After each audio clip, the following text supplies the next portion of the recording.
Slam poetry. He doesn't care if it's perfect. It's time to slam now. It's the biggest poem I've got inside of me. She was a thief.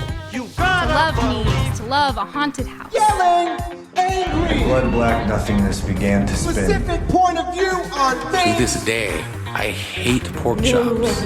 I am the master of my fate. I am the captain of my soul. Collecting APS champions like their Infinity Stones.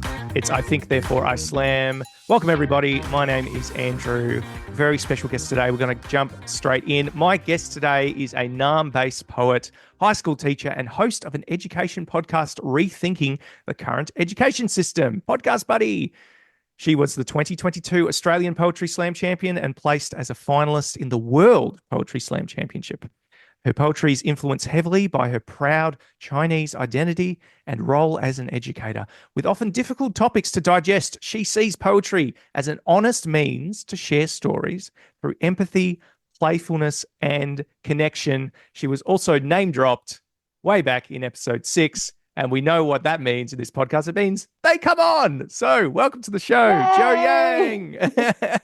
Thank you, Andrew. Yes, so happy to be here. Thanks for inviting me on. Thanks for name dropping. It works. What's worked so far? It does. Yeah. Brilliant. Are you enjoying this bright and sunny Melbourne day the same way I am? I am a cat. I'm a plant. I love sun. Anything sunny, anything blue sky, and I'm there. So yes, I am. Beautiful, beautiful. Well, we're looking forward to hearing some of your work today. You've prepared 3 of your best for us today. Did you want to tell us about your first one, or are you just going to jump straight in? Yeah, a little preamble then. I wrote this pretty recently. This is fresh. It's inspired by, I'm a huge Rudy Francisco fan, have been since I was in year 10, an American poet. And I came across his honest poem a while back, listened to it again recently and went I love that concept. I wonder who I am. I wonder who I am in an honest lens of growing up and then seeing myself again. I feel like I'm always constantly changing. So even this poem, as I wrote it and looking back at it now, I still feel a little bit different, but I thought I'd play with the idea. So this is my honest poem. Hi, I'm Joanna. I'm Chinese Australian. I'm not sure if I lead with that because it's me or if I notice it's the first thing someone notices about me. I love peanut butter toast, thick socks in winter. I am a lactose intolerant in denial, maybe because I'm so used to wanting something I can't have. I hate wet door handles. Think Crocs look like jelly beans mistaken for appropriate footwear. And sometimes my brain is a 2-year-old. Swinging from the monkey bars, clambering up slides while I'm exhausted on the side with no fucking idea of how to parent. I love dancing, but life has a beat. And when my steps forget what came before, it doesn't bother to look back and check on me. So fuck it, I'll make my own choreography. I know what being assertive looks like. But fear tells me it's marketing to be disliked, never mentions these people, never watch my ads anyway. I am so good at remembering names and faces, maybe because I care more about those connections than the one inside myself. I am a rolling pin of pastry, flattened out so everyone can take a bite, forgetting it only matters that I know life is sweeter with me in it. I find it easy to accept praise, but hard to digest it. Maybe that's why most of this poem latches onto my faults, how my brain sprints to filter each achievement into could be better, doesn't tell me what better looks like, so I kick myself and call my bruises necessary. But no one tells me that negative self-talk tries to play friends, then betrays you the first chance they see your success. But despite all this, I can say, each new year becomes my favorite because I know more of who this voice of this body belongs to, knows what it sounds like when I'm really singing. I have patience that stretches across landscapes because others gave me time to grow my own roots, knew the mistakes planted beneath my feet, but they never let me miss out on this sunlight. The only thing I know for sure is that nothing in this life is certain. My compliments sometimes come out sarcastic. I'm still learning the tones like musical keys for the right words. I'm learning what forgiveness feels like on my tongue. My life is a series of misplaced metaphors. Sentences that end in question marks, littered with commas, makes a story stop and start in all the wrong places. But isn't that just life? A journey of incorrect punctuation, but my story still moves forward. I had all this bitterness from my insecurities, and now they're mad. They don't have a place to stay. I'm sick of treading lightly on floorboards, scared to await criticism. I am sick of being afraid of putting my full body weight into my decisions. I am walking with thunder, breaking floorboards, diving to the deep end of the pool and trusting my lungs can expand enough to lift me to the surface. There are not enough hours to spend worrying about minutia. There are not enough hours to please strangers when I barely tell my friends and family I love them. There is only so much room in this life, so I will live in it fully. Ah, woo! What a home run. What a knockout. Thanks. Oh, Thank wow. you. I love that, Joe. I think Thank Rudy you. would be very proud. Oh my God. Big love.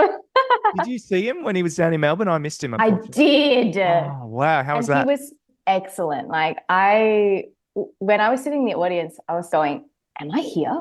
Am I seeing him in the flesh? And then reading his book after, because he was promoting his newest book. It's called Excuse Me As I Kiss the Sky. Hopefully I got that right. It's magical. His spoken word, speechless, and he's actually so funny. So I felt like I was watching a spoken word stand up, to be honest, because Oh, yeah. he's a great performer and has the words that I am so in awe of. So big fan. Yeah, I think not taking yourself too seriously is a real key sometimes if you're going to be on the international circuit and doing the kind of things that he's done. Yeah, what a champion. Yeah. Good stuff. You were sharing to me before we recorded, Joe, that you still consider yourself quite new to spoken word. I do. I found myself consuming a lot of slam poetry when I was in high school. And for some reason or another, I'd never thought that I would be writing it until I just wrote a lot, and I wrote a lot. But then in 2022, when I was working in the NT, Laurie May, a poet from Alice Springs, came up and did a workshop. And I attended it going, oh, I'm finally getting into spoken word. Like, this sounds really fun. I wonder what I can do with it. And then won the Tennant Creek Heat, which was the first Barkly region heat that ever happened. Yeah, like Barkly represent. And then went down to do the Central Australian Heat based in Alice Springs. Actually came second there. I don't think many people know that. I came second, but the beautiful Victoria Alondro was having a baby at the time, so couldn't make it to Sydney in the nationals. I know I lost, I'm pretty sure I lost by 0.1 points or something crazy like that. It was a really tight heat because she was pregnant and I took her place.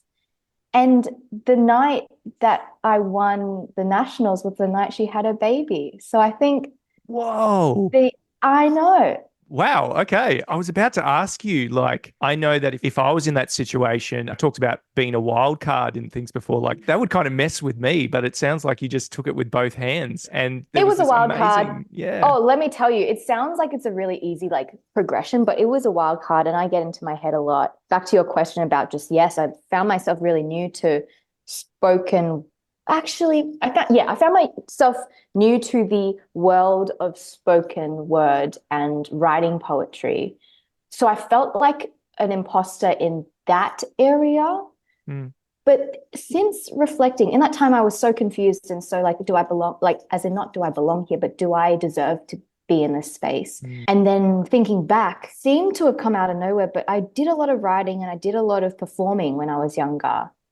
And a lot of creative writing. So it seemed like out of nowhere, but I think it snowballed into something as beautiful as spoken word. And it just so happened to have been something that includes performance. It includes writing and has a beautiful poetic overlay. And I just somehow managed to find something that works. Yeah. And it's like this, I know it's a bit of a old reference to Sisterhood of the Traveling Pants. I'm not sure if you know that movie or book, but these jeans fit those girls real well. The whole plot was literally the jeans could fit all four best friends.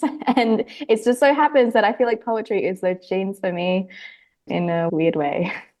Quick recap. Do they like write notes to each other on the pants? Is that right?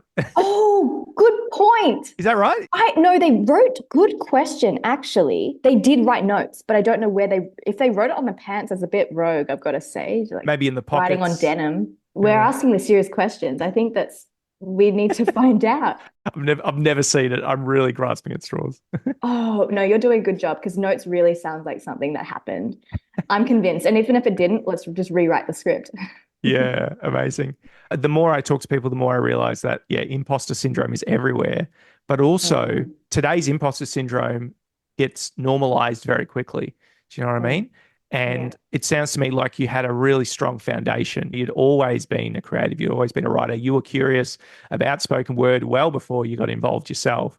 And I relate to that because I was a theatre kid and I recognized that I was able to do the public speaking thing, which is on so many people's top 2 fears in the world. And I'm not saying I don't get nervous, but I realize that's not the norm for everyone.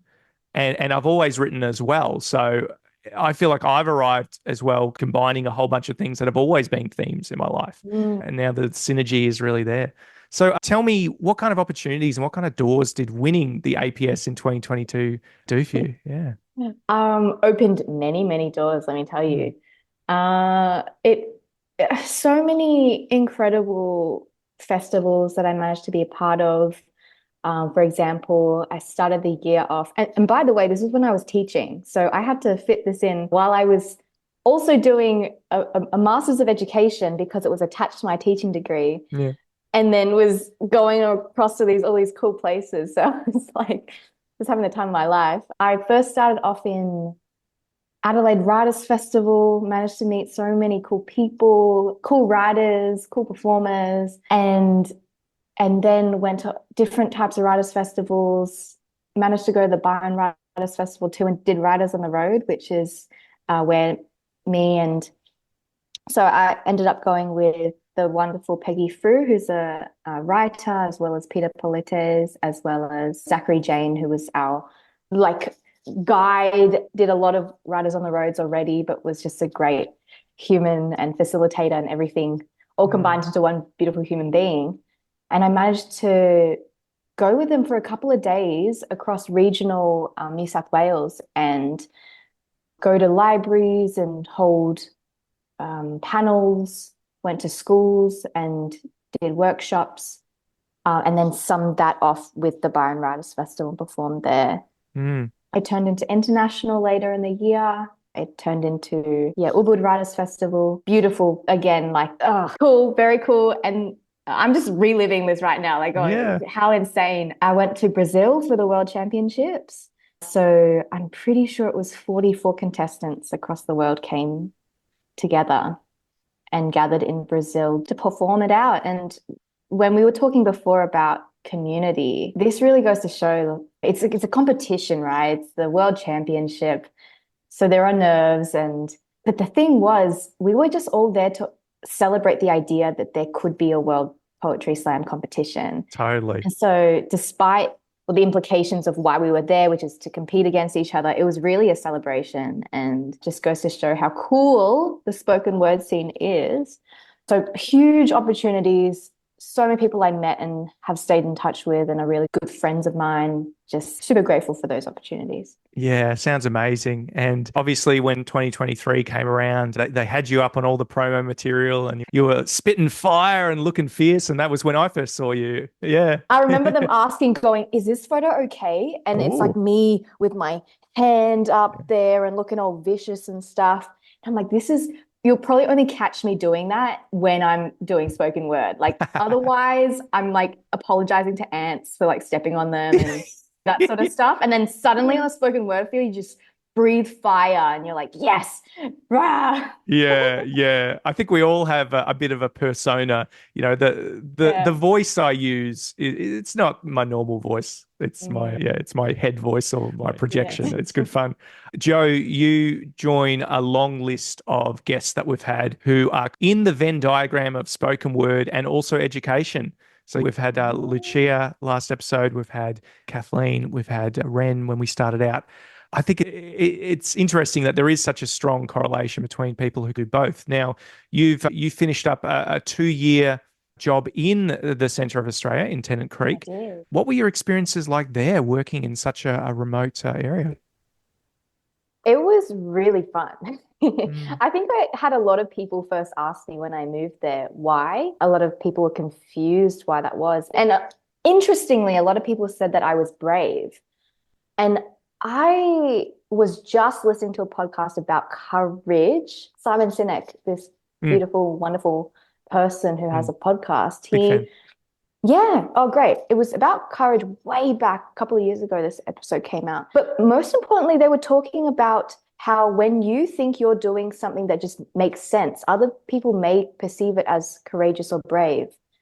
And I related with that to my moving to Tennant Creek, because to me it made sense. Without sounding like a voyeur, I was really careful when I moved that I wasn't going to be this like, oh, what's it like? Because I didn't want that. I think that carries a lot of, connotations, and I didn't like that. I didn't want to sit with it like that. But the idea of just, I want to know and not talk about things without actually having an understanding of it, of lifestyle, of the consequences of colonization, the intricacies of it, and just knowing, like, celebrating what is Indigenous culture in a place that is so different from where I live. And also, it was far away. I just wanted to challenge myself in a place where, first of all, it is a really remote town. So I wanted to understand what life in a smaller town would be like. I was allotted into the NT cohort, and then from the NT cohort, I was placed in Tennant. And I also really wanted to go to Tennant because the school there was it was a smaller school. And for me, I've had gripes with the current education system, just in the way that I've noticed a lot of them to be like a mass-produced sort of thing where it starts to lose the individuality of the students just because of how things are organized in a school, and it just doesn't allot enough time to focus on each individual to the desire that a lot of teachers want to.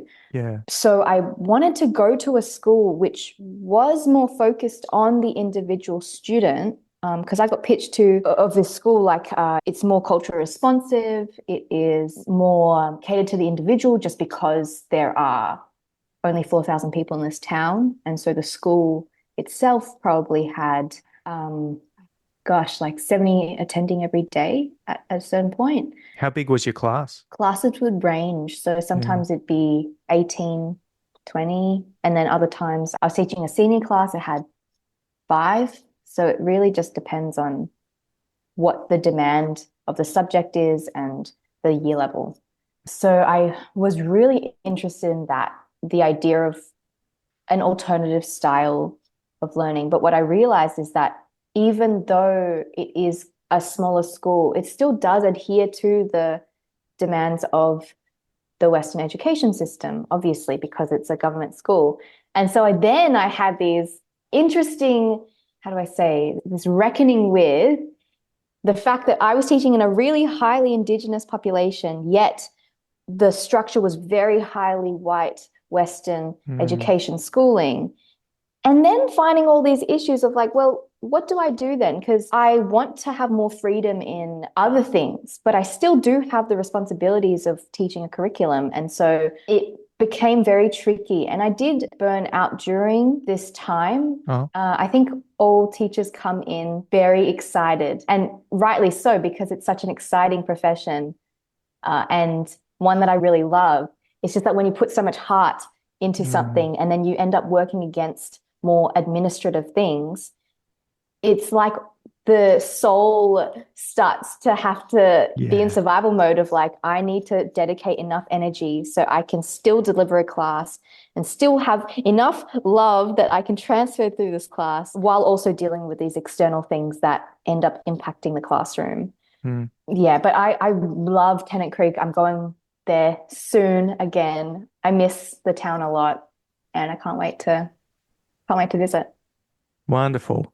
I thought that was so well put. As someone who comes from a family of many teachers, former teachers, like it's funny how you remember your own teachers. You remember the great ones, you remember the awful ones, and then there's a whole lot kind of in the middle that kind of fall by the wayside.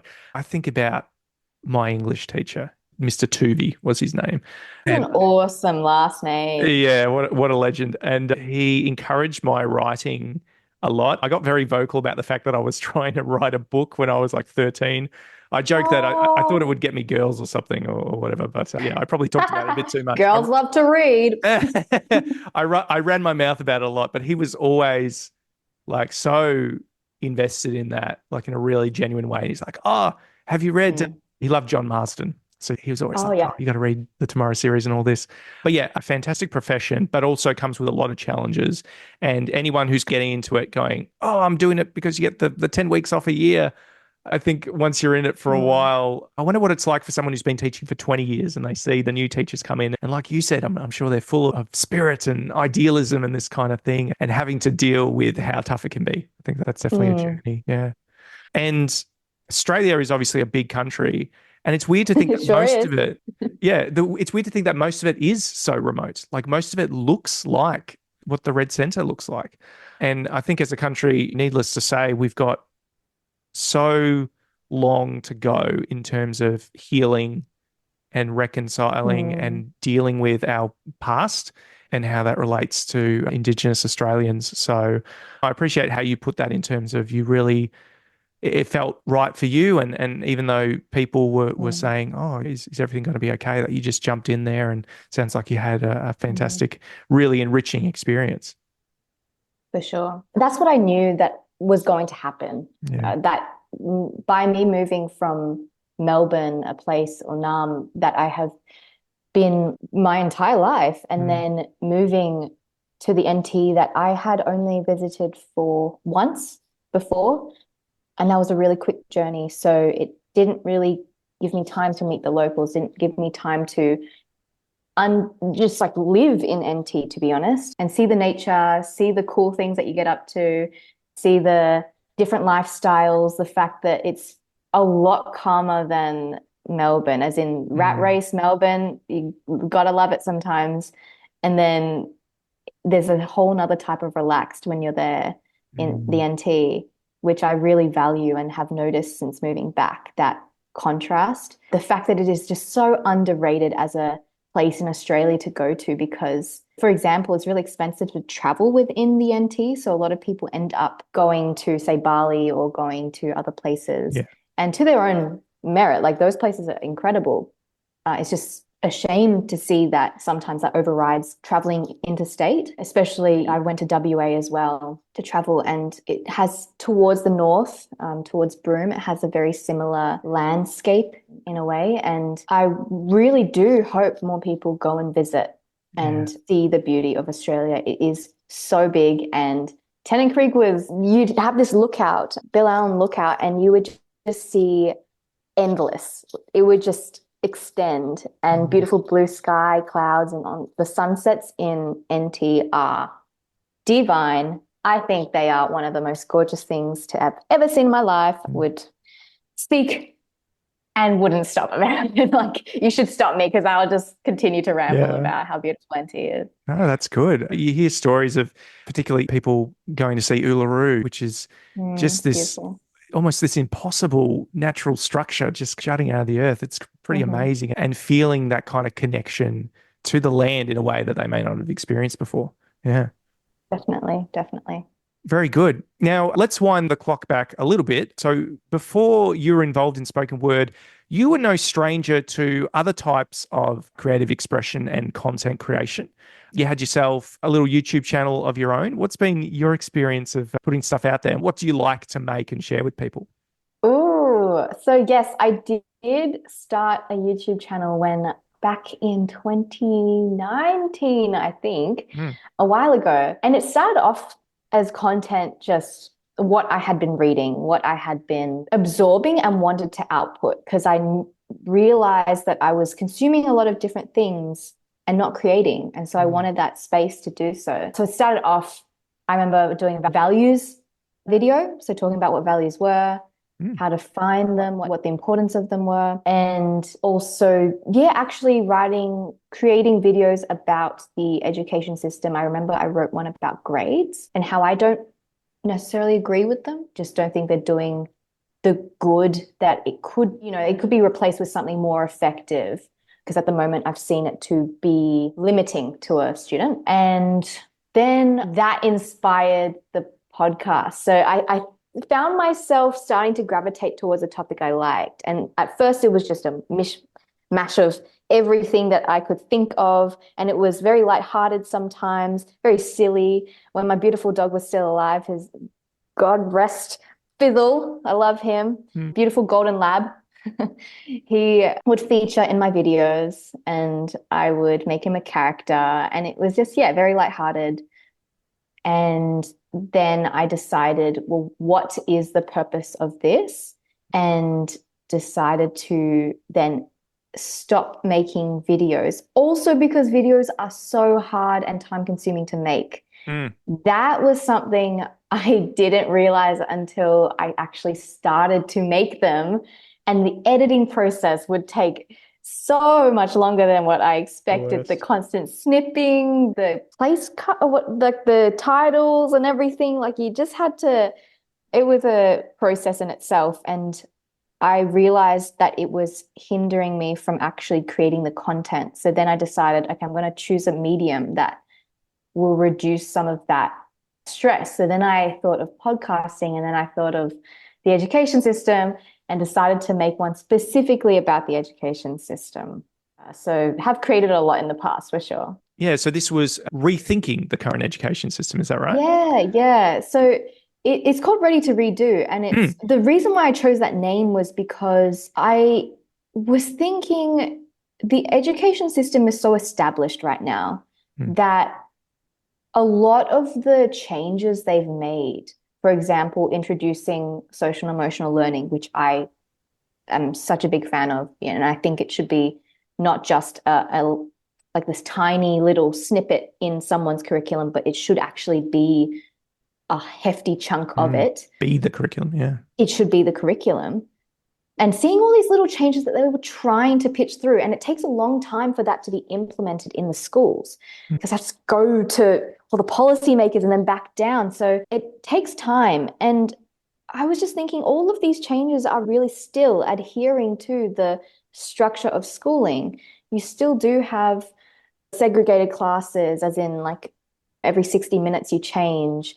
Because of those 60 minutes, that means that you have to design a class schedule that will be able to deliver the content and then give something for you to do that you then need to output, and then the student will give it back. So that sort of flow of the day, the many things, the grading, the way that we say what a student's grade is or student's work is worth, in a way, I think could be improved. For example, on the podcast, I was talking more about like a feedback and more a evaluation of the student's work, and to see, well, if it's really that good, why don't we try and apply it into the real world? That sort of thing where, for example, if your project is to actually help the people in your community, well, your grade will be what that response is from the people in that community. So using more like real life projects and real life tasks, because to me, school needs to prepare someone for the real life. So if we actually get them involved pretty early, do internships pretty early, get them to actually realize what the importance of having community around you, what that's like, then that will make them even more prepared for the future. Yeah. And so all of these ideas I've had for a while, and was just thinking, well, if we just add these little things, they're still going to adhere to what we have currently. So why don't we just redo the system? And to me, that's like a huge thing, because I was thinking, oh my God, then how would we do that? And then thinking, well, I can't change the system. So why don't I think of this other thing that's not trying to replace the traditional system, but just create an alternative one? So that was the goal of that podcast, is to then interview educators, to interview people in the education system or related to it in some way, and ask them what they're doing, or ask them what they see as valuable in the 21st century. See, a lot of them weren't actually teachers themselves. Some of them were managers. So I was asking, like, what do you think is important for your employees? What do you want to see students be able to achieve so that you will hire them? That sort of thing. And I found that so much more valuable because I know the pain of having to fight against something that will not budge or will budge very slowly. And I just thought I was not in the long term going to be able to change the traditional system as it is without first focusing on, there's so many teachers who agree with me and so many parents who agree with this alternative system. So why not start there and then try to impact the traditional system? Yeah, wow. Such an all-encompassing and big vision. Is it still ongoing, or is it something that you've put on the back burner or you're returning to?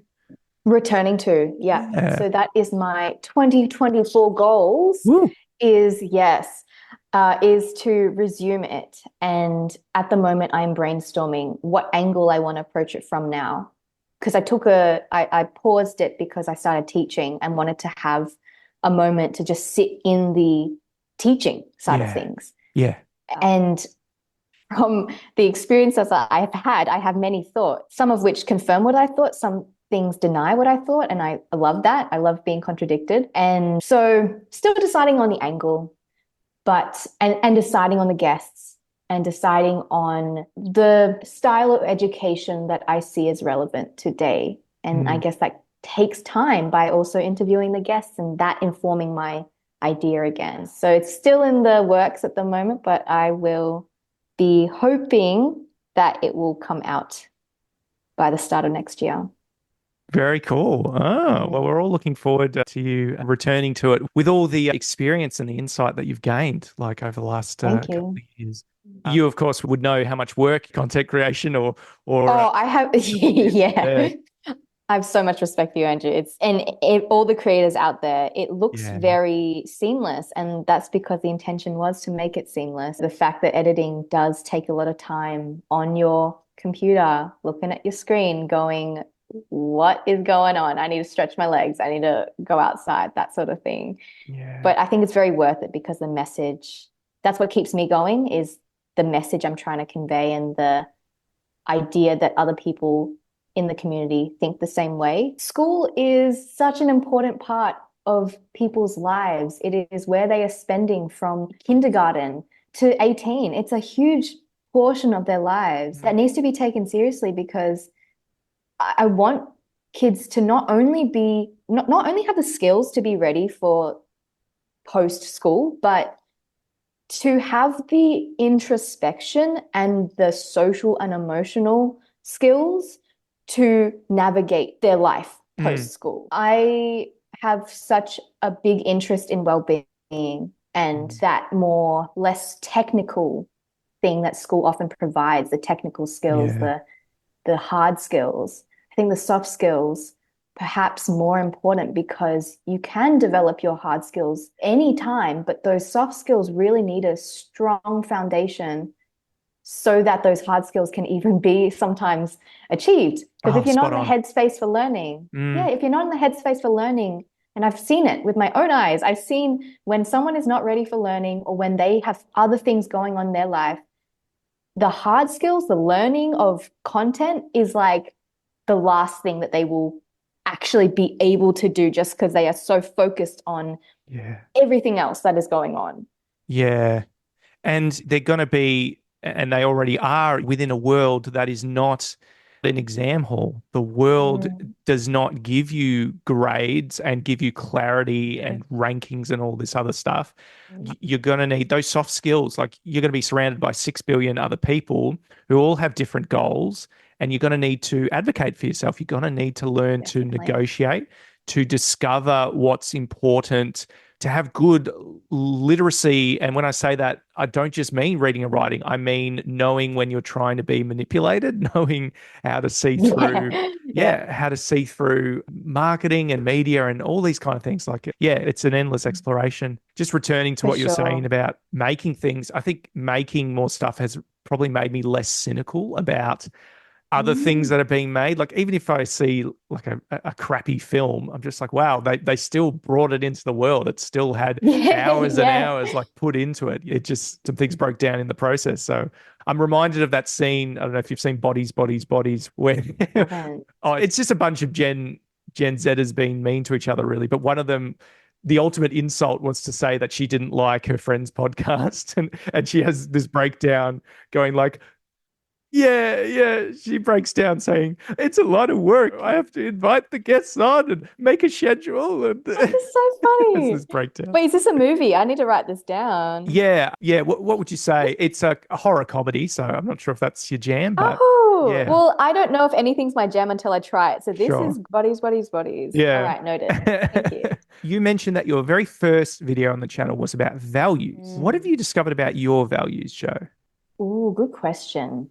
I have these things where I sit down for an extended amount of time and I just reflect. And I've done that since probably 2018. And a lot of that reflection comes down to values. I find it centers myself. I mean, makes sense because the values are the center of yourself. I found through my values, there's a lot to do with my health. So mental health, physical health. Yeah. That is possibly the most important foundation for myself, just because if I'm not taking care of myself, I actually cannot fully enjoy life just because I'm so clouded. And mental health is such an important thing to me. Love therapy, counseling, that sort of thing is, I think we all just need to do an ode to therapy. It's one of the best things, I swear. It's just not how expensive it is, but everything else is great. That, and then things like growth and adventure for me is something very core to who I am, is first growth, being able to make mistakes and learn and continue, and not shame myself for being a certain way from before, because I know that I was like that because of reasons that snowballed into who I was at that time. I mean, that's what my honest poem was talking about a lot of the time. I say I'm very hard on myself, and it's true because I will talk about things where, you know, I was like that at the time. Like, why was I like that at the time? And then realizing, well, everyone has to grow at some point in time. Like it's inevitable that you're not always going to be the person you wish you were until you are that person. So that thing where, what did I say? Oh, I have patience that stretches across landscapes because others gave me time to grow my own roots. Knew the mistakes planted beneath my feet, but they never let me miss out on the sunlight. That is one of my favorite sentences actually from the whole poem, is because I really do believe that who I am today is because people didn't just judge me based on that, because they also had a growth mindset. They didn't judge me based on that time and just say, you are what you are, but saw me for the potential that I was. And I see that in my students. I see that in people, is when I see something that I don't agree with, I try to first be curious and understand what is contributing to that way of thinking. I obviously don't condone it if it is something truly hateful or, you know, just discriminatory, but it's to understand that there is room for growth, and I won't just label someone and go like, that's all you are, because that's never the case. So that value of growth, of learning, of mistake making, and just forgiveness is a huge part of growing as well. Adventure makes sense. I went to the NT just to try it and to see what it's like. Makes sense for sure. And to that point, when I said about courage and why people think you're so brave when you don't think you are, my values say adventure. So if I believe it, then when I do something that is in accordance with it, I won't see it as something crazy or big, because it's part of who I am. So I actually enjoy it and will seek it out. Yeah. It's that intrinsic motivation, intrinsic reward. That's what values are all about, I think. So values mean so much to me. Other things like community, obviously, relationships. That was a big one that I wrote down, was relationships with people, relationships with friends, family, community.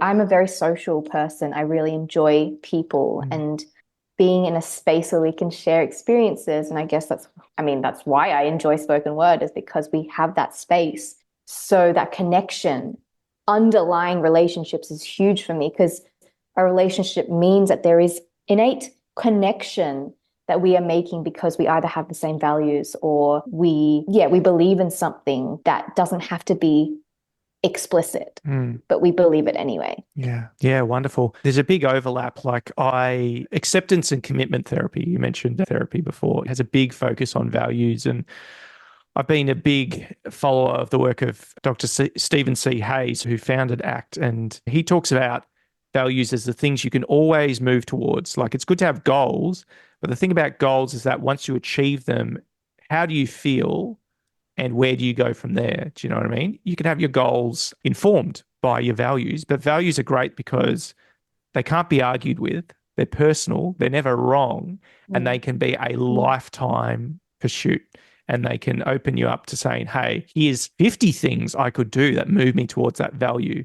And so it helps you realize that you're bigger than your body, as John Mayer might say. And the world is full of ways for you to move towards what's meaningful for you. Yeah. In your bio, Joe, you mentioned your pride. You're very proud of being a Chinese Australian.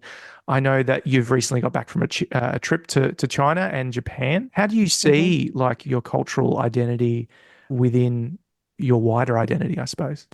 It's taken my whole life to really understand it myself. And it's still ongoing. I don't think it'll ever end, but I've definitely got a better grasp of it than when I was younger. When I was younger, that pride was not there because I wanted to fit in, as any other kid does, wants to fit in with the community that they are in. And it just so happens that my community during, I would say year 4 onwards, because I was in a predominantly Asian community when I was younger, moved places and moved to somewhere that wasn't so. And I just remember people commenting on my lunch, or people just, I don't know why I remember this one thing. It's very interesting. Someone with fair hair, so blonde hair, had said that I have a lot of dandruff in my hair and commented on it very negatively, right? And then I was just thinking in my head, well, you can't see it on your hair because your hair's blonde, but you have the same thing as I do. Yeah. Like that sort of idea, but not having the words to put it at that time, to actually say it out loud, because I wanted to fit in with my class, and my class happened to be, actually, I'm pretty sure we were the definite minority. It was probably 95% white and then rest people of color. And I would see people getting bullied about their race, and that would make me really scared. So all this pride, it was just not there. It was not there. I would be so proud to be Australian. I was really, really proud. I was really proud to speak English. And I remember going back to China and being sort of looked at like I was better, because this is also something I had to reckon with. There is a genuine hierarchy in a way of how Asian people, and this is a huge generalization, but from what I've seen, it is generally true, is there is a looking up to Western society. Okay. And you'll see that in Asian beauty standards. You will see that in culture now, where Western society is seen as better. Hollywood is seen as better in a way. And so growing up with also that mindset of being enabled, of thinking, wow, this culture is better, definitely fed into me being even more proud of sort of relinquishing that Asian identity and adopting this one that would make, for example, Asian jokes, and would distance me from making Asian friends and seeing myself as not someone who likes these Asian things, but someone who likes Miley Cyrus. I don't know, but just something. Much love to Miley Cyrus. Love her. I love them. But it's just that concept growing up as a kid of not being prideful at all. And then having this massive shift after schooling and thinking, what? Just literally that small, like, what was I thinking? What made me so shameful? And that has taken me a long time to forgive myself and to have such an appreciation and to now be such an advocate for Asian diaspora in the community, it's got to give a big shout out to spoken word, because until I started to actively write about my identity conflict, I wasn't able to put into words, and I wasn't able to coherently have a conversation with someone without getting confused. Whereas the first explicit poem that I wrote was in 2022 about my Asian identity and being proud of it. And that was the first time I actually wrote something to be performed in an audience. And I think that difference, because I must have written about it, journaled about it, written, those identity essays that you so write about in school. Yeah. But that wasn't it. That was there to just be marked by a teacher. That was there to just sit in my journal and never be read again. But this just so happened to be something that I was sharing with an audience, which meant that I was putting my feelings on the line. And then by saying it, because I'm a very verbal person, by saying it, it somehow confirmed it and somehow made it, I just put it there. I put it there to be received, if it was to be received. And by doing that, it legitimized my feelings in a way that locking just me being the audience, it just didn't have the same effect. And the more I actually started to think about my pride and to think about what I was ashamed to have done when I was younger. For example, a poem, one of the poems I performed in the 2022 Nationals was called An Apology. It was apologizing to not only my relatives, my family, but also the wider Asian and Chinese specifically community, because I was talking about I wanted eyelid surgery enabled by people around me. Like adults actually said it was a good idea. Oh, wow. Meaning eyelid surgery just to make a crease in your eye and have a more Western shaped eyelid, called the double lid. And thinking that that was a good idea at the time. And also things like making Asian jokes, things like prioritizing what white people would think of me, as opposed to thinking how that would impact my family, and all these things that I did to just be in the social circle, how that was just a huge apology. I was so sorry that I did that. And so that was that poem. And the more I performed that, the more I thought this is actually what I believe. This is me putting myself out there. This is me forgiving myself for that time. This is me to grow from now on and be more conscious of the subtle racism, especially subtle racism and subconscious racism and everything. I would have been one at 15 to say that, validate my racism of the Asian community, to say, oh, I'm not racist because I'm Asian. That sort of thing I would say. Oh, wow, yeah. And I say that now confidently, as in I say that in hindsight because I've removed myself from that time. So I'm able to say it without shame now, because it was a part of my life when I actually genuinely believed it. And a lot of shame and those sorts of feelings and fear of being left out created that idea. And now I'm so quick, because I have these habits from when I was younger, to have these automatic thoughts of something that is racist or something that is discriminatory or biased. And I'll catch myself because I go, that was me. That was what I thought before. And so what? It shows up because it shows up and it's a habit. But then it's for me to choose whether to believe it or not, or to do something with it or not. Yeah. And so now there's just been this complete change in how I identify, the pride that I have, and me going back, like you said, I went back to China and I went back to Japan to see my relatives. And it was so special because I finally was able to see China in a very different way to how I did every single time I went back before. The last time I went back was 6 years ago. So a lot has changed since then. And since then, I went back and I was just so in awe and so nostalgic. And, I'd go back when I was younger and feel the superiority. Like I'm technically Chinese, but I'm Australian. So I have this like one up. And that idea is so funny to me now. But now going back and going, I am just going to chill here and I'm just going to barter with this person. And I'm on the same level as you. And my Chinese is not as good. So they can shame me or whatever. They can look down on me. I don't care because my Chinese is getting there. But I have been told by my cousin's husband that my Chinese has dropped significantly and I don't sound as good as I once did. And I just have to accept that and go, no hard feelings. I might cry in the corner, but no hard feelings. And just trying to reclaim that identity that I once neglected Wow. Thank you so much, Joe, for going into that. It's really great that you seem to have developed the skill of noticing when you're having those automatic thoughts that you used to say used to be commonplace, those kind of self-limiting thoughts or whatever. I think that's half the battle. And now it sounds like spoken word's really been the catalyst of you sharing your own stories around this. So thank you again. I think it's time for piece number 2. I think so. And I think you have done such an excellent weaving because the second poem is to do with my Asian identity. So amazing. that worked out well. Woo!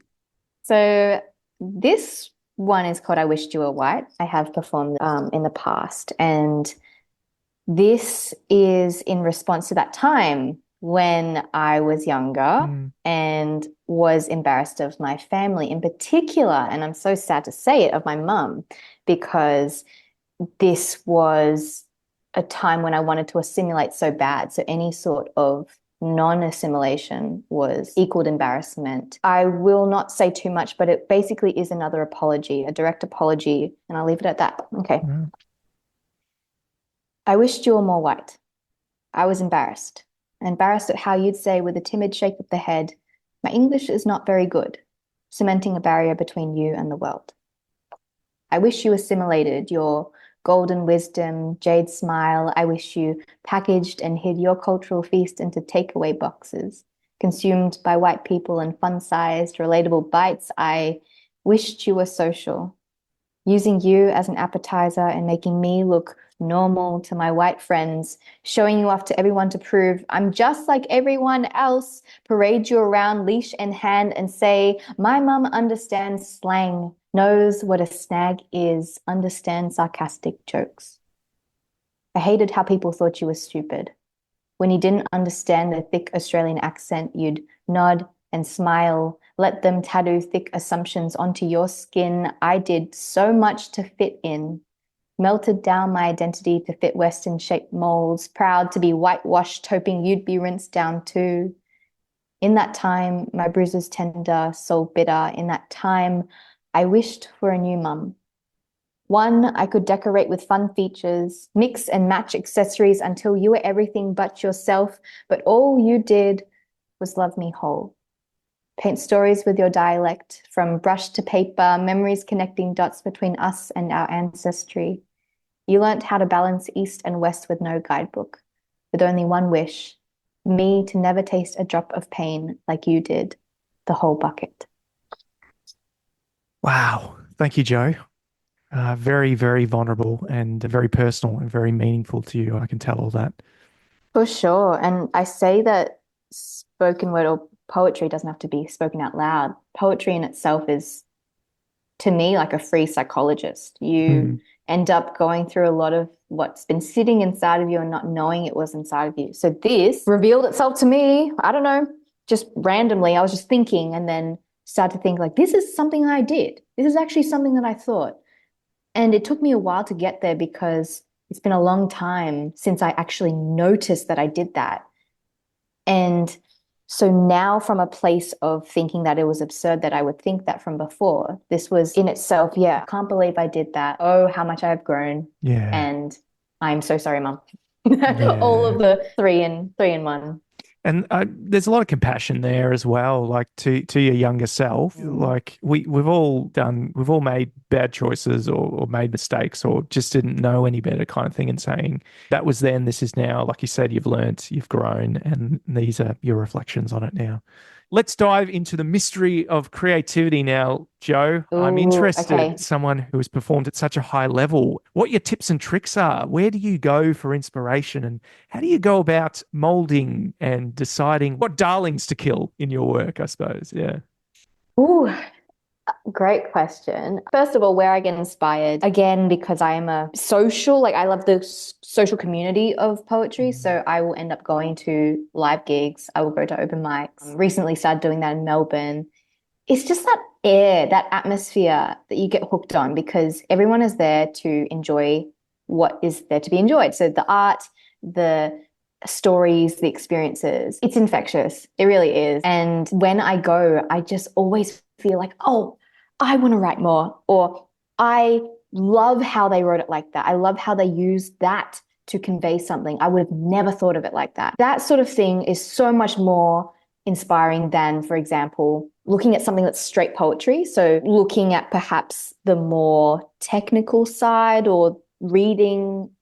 Actually, I take that back. I read a lot of poetry too. So actually that's inspiring, but just it's more the social side of things where that energy comes from. Yeah. When I read poetry, it is just as beautiful, but it's just lacking a bit of the energy and the motivation. Yeah, writers' festivals, they are also just looking at cool people do cool shit, that sort of thing.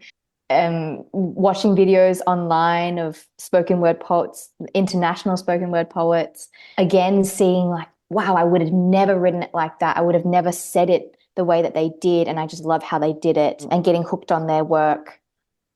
So there's a lot of stuff that I do and certain ways that I consume poetry and then let that influence how I write. Or maybe it's more so the motivation that I have for writing. Because sometimes I'll just journal. My go-to is to journal and to write, not even prose. It's literally stagger thought, introduce stagger thought, and then no coherency whatsoever sometimes. So it's nice to be reminded sometimes to go like, oh, I can actually weave this in with something and make it into something just for me or to be performed. Doesn't matter, because I try not to think about the audience sometimes when I write, whether it's intended for the audience or not, just because I want it to be as authentic as possible. And then if I decide to share it, then I will share it. In terms of darlings to kill, it's just like darlings that won't continue to live, maybe is the right way to say it. They'll come back in some way. My work. Yeah. Exactly. They just return as a flower. They'll return as some sort of inspiration, peanut butter. I don't know.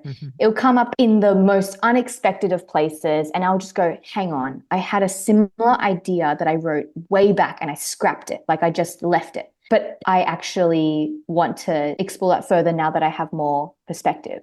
So I actually did that recently and I'll perform it in Alice Springs, a poem that I had left sitting for 2 years because I just didn't know what to do with it. I had my concept, but I didn't have my goal, my purpose, and why I was writing about it. So I left it. And then recently I used a portion of it because it was relevant to me, but then I weaved it into something bigger and it works so much better. So darlings that get repurposed is my life motto. Darlings that don't look like they will live, but end up surprising everyone. Recycle your darlings, everyone. We don't kill. Oh my God, sustainable darlings. That's it. Sustainable creativity. If it's not fitting, just put it aside. Don't chuck it in the out pile.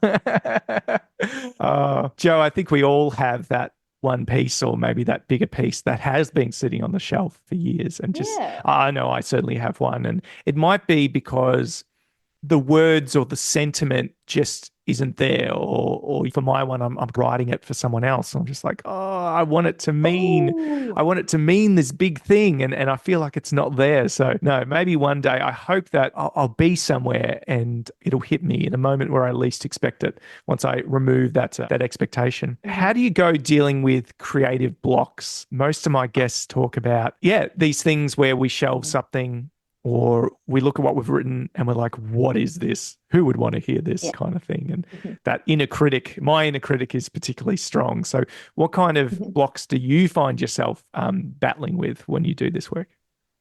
Well, before I answer that, I've always been interested in the writer's block, the idea of writer's block. And I came across this thing a couple of years ago from Seth Godin, who had said that writer's block doesn't exist.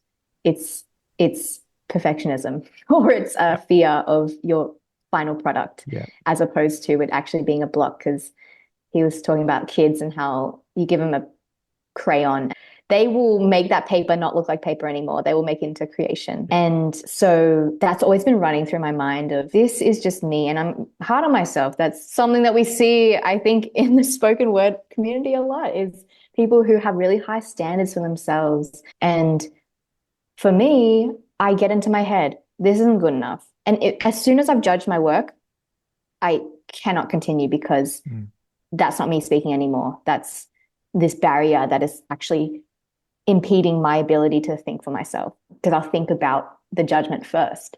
So when that happens, when I start to see myself judging my work and going, this isn't flowing, this isn't working, and that idea of looking at an empty screen, but really for me, it's like a jumble of words that don't make sense. I will, it's a mental forgiveness because I'll just go, you know what, I'm not feeling it right now because I'm, perfectionist. I want things to work and for my work to be a way that I'm proud of. And that defeats the process because the process is meant to make really shit things first before the good things start to appear. So partly I will recognize that I'm judging myself, pause. Sometimes I just leave it and go, I'm not in the headspace to write because I've sort of sabotaged myself now. What I do in those cases is I will do what inspires me. So I will watch online videos of people whose work I really appreciate and get that motivation back because the reason why I'm writing is to share or to introspect and reflect. And I see people online or something performing and sharing and introspecting, and that inspires me. And so how I actually deal with writer's block, with quotes, is to remove myself, find out why I'm here in the first place, and then get back to it. And then write shit. Write like sentences that don't mean anything, write sentences that and words that I just go, I could really do better than that. But then, whatever, like the constant whatever, like that mentality has gotten me through and has led me to actually create works that I am proud of. Yeah. Oh, wonderful. So it's about coming home to why you started in the first place and then writing shit. I like it. It is. Yeah. Yeah. And you would be surprised the amount of shit I write. Oh, yeah. There are so many. I feel like writing something and then I'll write and go, what even? I look at it and I'm like, this needs to, I'm going to close my laptop screen. I'm going to leave it. And there are so many of those little mines that I've left. And so many of them are unfinished. There are so many things that I have started writing and will potentially revisit in the future.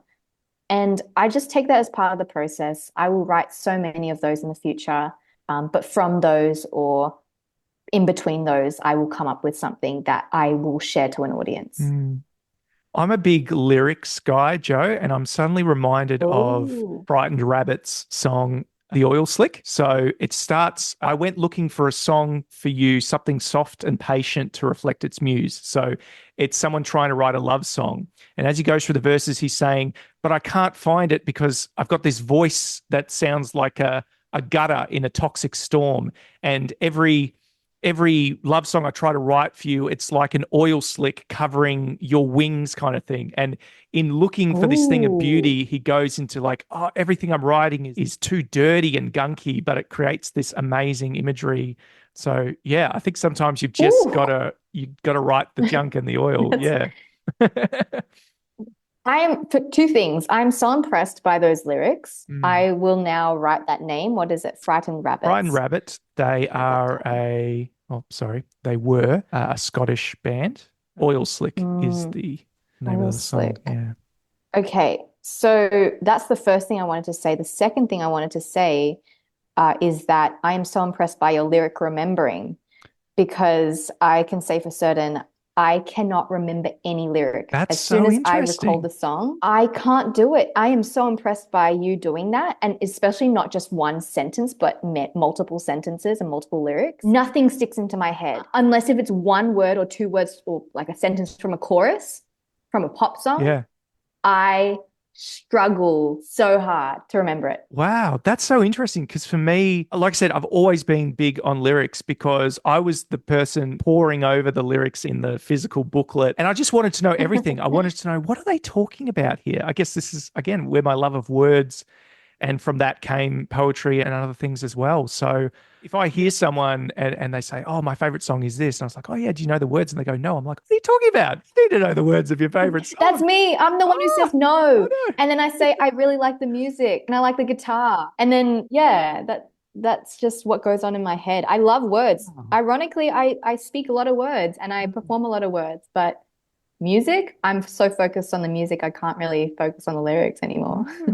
I like what you shared about writer's block as well from Seth Godin, that it doesn't exist. That's a big claim. I think maybe we could say it either doesn't exist, or if it does, it can very easily become like a badge of honor, as in no one loves writer's block more than the creative person, because it's almost like an excuse. It's that thing of like, I've got writer's block, I can't do it kind of thing. It's like a learned helplessness, isn't it? Perfectly said. Yes, that's the word for it. Yeah, I guess his angle was like that is a bold claim to say that it doesn't exist. It's perhaps the way that it's phrased is in writer's block as a thing. I think that's what he was trying to deny, was that writer's block actually encompasses the fear, the judgment, everything else. Just so happens to be called writer's block. And to your point of people using that as an excuse, that's pretty interesting. Maybe it's just because I don't do it in my own practice that I haven't noticed it. But yeah, I didn't really consider it to be thing as an excuse, but that's one way to put it. Yeah, so you're right. It's going to lead to boxing yourself in or pursuing perfection, which doesn't exist. So I'm constantly coming up against that and finding excuses to not do anything rather than doing the 1, 2, 3 and having fun in the process. I'm just trying to extend the party trick a little bit more, Joe, and remember the chorus of Oil Slick. Yeah, all of the dark words pouring from my throat sound like an oil slick coating the wings we've grown. There goes a love song drifting out to sea. I'd sing along if I could hear over the oil slick, or something like that. Oh, yeah. Applause, big applause. That is impressive. Where's my clap emoji? Yeah, I was at a trivia night on Friday and we were like leading halfway through because we had a music round. And I was like, I know that song. So it comes in handy in very limited circumstances. But yeah, my head's full of useless such a party information. Trick. Yeah. That is not useless. Never dare say that. That is, I'm so impressed. I wish I had that. Thank you. Thank you. What's your go-to party trick? Ooh. That's my go-to party trick. Funnily enough, the first thing I thought of was the art of disappearing. Not in the way that I will leave the party. I know that I know Irish goodbye. Really I'm like really extending the phrase of party trick. Like I'm really twisting it right now. But I would just literally find myself at parties disappearing and then finding something that I find really interesting, because I've sort of got a chipmunk brain in that. I will be like, oh, I needed to tell them something, so I will leave. And then no one can find me until much later, because I've gotten something in my head of like, oh, good idea, or something. But actual party trick, I'm usually hanging out with the dog or something. Oh, that's me. Yeah. Dog, food table, karaoke if there is karaoke. Yeah, just I have no party tricks. Can you imagine? And it's definitely not like I'll whip into spoken word or something like that. And you want to keep it tasteful. Like you don't want to necessarily, be putting spaghetti through your septum piercing or anything like that. Oh, imagine that. I think that would be pretty incredible. I may lose some friends though, I've got to say. If I do that, I will either gain respect from people that I don't know or my friends themselves, or I will completely lose them. Very good. Well, speaking of parties, let's ask our favorite question on the show, which is that I want you to imagine that you are going to a spoken word dinner party, and we talk about sometimes everyone's trying to bring the turkey. They're trying to bring the greatest meal, the greatest spoken word piece of all time that is going to blow everyone away. But if everyone's trying to do it, it's TMT. It's too much turkey, people. Stop doing this. Too much turkey. If you're good at making turkey, then go for it. But if that's not your jam, then bring what you have. So, Joe, what food is your work bringing to the table? So I thought it was a great question of you to ask. I was thinking really hard about it, and I've come to the food, and I'm not sure if you know it. It's xiaolongbao, which is a Shanghainese dumpling. It's a soup dumpling. Ooh. And it's so delicate. The skin is so delicate that sometimes I just use my hands, because if you use chopsticks, it will pierce the skin and then the soup will fall out. The reason why, and I've got many reasons for this. First of all, it's delicious. So it will just be like, in terms of my art and why I will deliver it like that, I think because sometimes I just want to create art that is digestible. That is my purpose also, is to be received by the audience. It's not just for me to be like there and saying, this is what I think, take it. But in a way, I want it to be actually meaningful for the audience, because that's why I'm performing it sometimes, is to translate what I feel and for it to actually be received and how that is received. Obviously, I can't control how it's received, but at least I won't make it so confusing or non-accessible that they can't feel my feelings.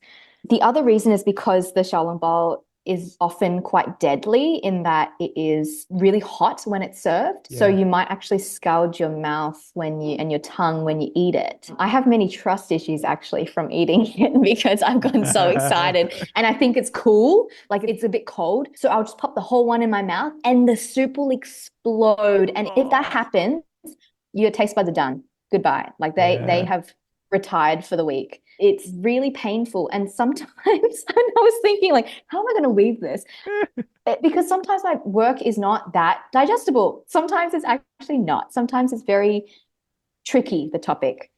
The second poem I performed, like really tricky for me to even come to terms with it. Sometimes will scald me in the process of reflecting and make me realize stuff that I didn't realize before. Also, it's a Chinese dish. It means a lot to me and it's very yummy and very deadly. So all three combined makes it my form of art and form of food to deliver to a party. Love that. And you got to handle it with care. Don't just go chomping straight in. Just kinda, No, that is there is such a technique to eating it, let me tell you. Like you cannot just blind trust it. Yeah, too many people have done that, regret it instantly. Very good. Love that one.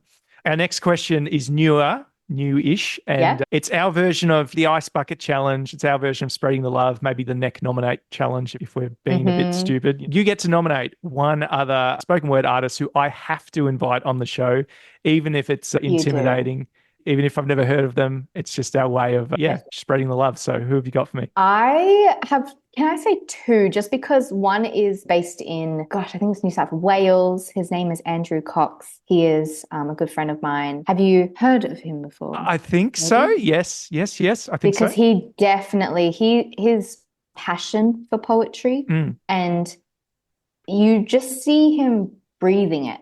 Like it's in his circulation. You can just tell. Every time I see him perform, I feel inspired and he deserves all the love he can get. So Andrew Cox. And a little extra, just because I love her so much. She's an international artist and her name is Desiree Delagiacomo. And her work is incredible. And I have one poem of hers that I just love. And I think it's definitely in my top 5.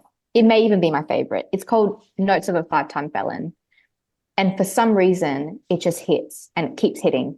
So big love to her. If you do get her on, I am going to freak the hell out and I will, I will freak out. Let me throw another spanner in the works. If I can get Desiree on, would you like to co-host the episode with me? Oh my, of course. Okay. I'll do Tears of Joy just before the podcast filming starts. And then, yes, I will. Yes, I will. Final answer, yes. All right. Okay. Got my work cut out for me, but that's fine. Plenty of planning this is helping me plan out 2025, of course. I'm already planning. Nice, good challenge. So, I love that. Yeah. So Andrew and Desiree, I'll be slipping into DMs 100%. very soon. Thank you for that, Jo. You throw me under the bus, but it's a very nice bus. It's like one of those. Excellent. It's one of those accordion buses that, I don't know, runs on fry oil or whatever. Yeah. Amazing. I'm glad. This has been so good, Jo. You've been such a joy. What's next for you? You said that you're kind of heading back to Central Australia for a time, but what are some of the projects and dreams that you're working on at the moment? Oof. So in the meantime, like very soon, I'll be going to Central Australia and performing in Red Dirt Writers Poetry Festival in Alice Springs. And then when I come back, I really do want to work on what I was saying before about the podcast. I want to start planning it in a way where I have a better idea of what I envision and put tangible steps in to make that actually happen. So podcasts as well. I will be in Mumbai actually at the end of this year performing at their Writers Festival. Amazing. And workshopping for people. So that's very exciting and on the horizon. And besides that, It's a lot of teaching things as well. I want to find myself in the meantime in an education space which shares the same values as I do. Alternative settings and places that focus more on the student, like re-engagement perhaps, and helping the minorities, I would say. There are some schools which do, and I will be looking them up and just seeing whether they will take me in as a little teacher who wants to help out. A lot of things on my mind, to be honest. It's one of these years where starting it off with revisiting my past, it was so strange to go to China and Japan and see people I haven't seen in so many years. And so that part of the year was just dedicated to memories and memory making. And now it's thinking about my tangible future of what goals do I want to implement and do. So as you ask that, I'm still thinking of it, and I know that it will change and it will grow, and I'm excited for whatever ends up happening, to be honest. Wow. Well, it sounds exciting, Joe. You're globe-trotting, you're sharing what you love, but also pursuing your values and getting back into that educational space and seeing where that'll lead. So that's fantastic to hear. Joe Yang, if people want to know more about you or find more of your work, see what you're up to, is there any place they can find you on the interwebs? Yes, so they can find me on Instagram where I post what I've been doing and what I will do. So that is Joe_Yang, YANGJ. And my podcast is called Ready to Redo. And my website, it's joeyang.com. And any other work, just check the Instagram. It will have it there. And a YouTube channel, but it will all be linked together. So you can find me there. Yeah. We'll have those all in the episode description as normal. Thank you again for your time, Joe. You're going to leave us with one more piece before we sign off. What have we got this time? I sure do. One of my favorite poems, just because they all mean so much to me, but as an educator, it's called One of a Kind, and it speaks about what we were talking about with grades and how I personally don't like how it determines a person's potential in a way. If done correctly, it won't leave the person feeling that way, but I've just found that we don't often get to have that conversation. So it's just left as a grade. This is my, poem to every student that exists on the earth, as well as any educator who has felt the same way as I do. This is for them. Miss, what grade did I get? My student asks nervously, holding their breath as if underwater, more fixed on this one letter than the entire unit. They wince. Eyes drifted to the ground, the sound of their anxiety gushing out, submerging their bodies to drown. I hesitate. My student is one breaststroke away from darkness where the ocean meets the deep sea. They are one paddle away from being engulfed in self-pity, believing they don't have what it takes to achieve. D. I try to say reassuringly, but the eyes quickly glaze in defeat, so I hurry. Look, this grade is one fleeting letter, one droplet in a rainstorm, one speck in a galaxy. In year 11, I failed my English test. Now I'm doing poetry and teaching English as a subject. I thought each grade measured me, each report carving out my identity, so believe me. Grades are not your potential, not essential, not consequential of your capabilities. See your growth like a tree, day by day, leaves expanding, and be proud of what you have achieved. But their ears have sunk claws into the letter. Dumb, dense, different D, crushing my encouragement into dust. They mumble, Miss, I'm dumb. I failed. I'm stupid. Defeat clamps down their body like ball and chain, iron thoughts shackled tight round ankles. Sadness overwhelms me. My fingers fumble around the keys, clutching the chain clumsily with no way to set them free. I want to say, I'm sorry. The curriculum only has one standard for a grade, but you are no standard. You're a star, and like the others, you shine differently, maybe a little later than the rest, but your glow is blinding, and it kills me. The grades don't capture that deadly personality. And like a shooting star, your bursts of realization come and go, sometimes too fast for the eye to see, but progress and growth they show. So a grade is not you. It's a photograph. Captured from one point in time, a projection onto a screen, sometimes unflattering, that catches you mid-yawn or blink. Please stop your grade in their tracks. Dispel all the myths and rumors they have shared about you. Shred them until the words disappear and your fingers cannot pick them apart anymore. Then rewrite your own script. And if you must, the letter can guide you. But like a name tag stuck to your shirt, it is temporary. One easily taken off and rewritten. So good. Definitely three of the best. And you've just heard from one of the best. Jo Yang, thank you so much for coming on. Thank you so much for having me.